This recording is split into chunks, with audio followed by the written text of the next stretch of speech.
বিশ্বকাপ শুরুর আগেই আলোচনায় নরওয়ের ফুটবল দল। প্রায় ২৮ বছর পর বিশ্বকাপের মঞ্চে ফিরেছে তারা। আর যুক্তরাষ্ট্রের যাওয়ার সময় সঙ্গে নিয়ে গেছে প্রায় ৩০০ কেজি মাছ এবং ১১৬ কেজি বিখ্যাত নরওয়েজিয়ান ব্রাউন চিজ।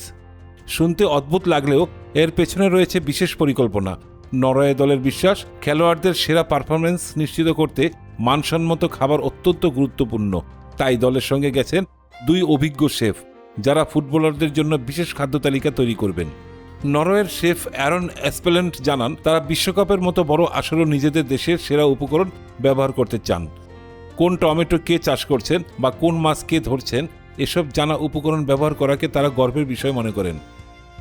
এদিকে ১৬ জুন ইরাকের বিপক্ষে ম্যাচ দিয়ে বিশ্বকাপ অভিযান শুরু করবে নরওয়ে। এর আগে ৭ জুন মরক্কোর বিপক্ষে একটি প্রস্তুতি ম্যাচ খেলবে হল্যান্ডের দল। বিশ্বকাপের মাঠে পারফরমেন্স কেমন হয় তা সময়ই বলে দেবে। তবে নিজেদের পছন্দের খাবার সঙ্গে নিয়ে নরওয়ে ইতিমধ্যেই আলোচনার কেন্দ্রবিন্দুতে। হাফিজুর রহমান, আয়না টেলিভিশন।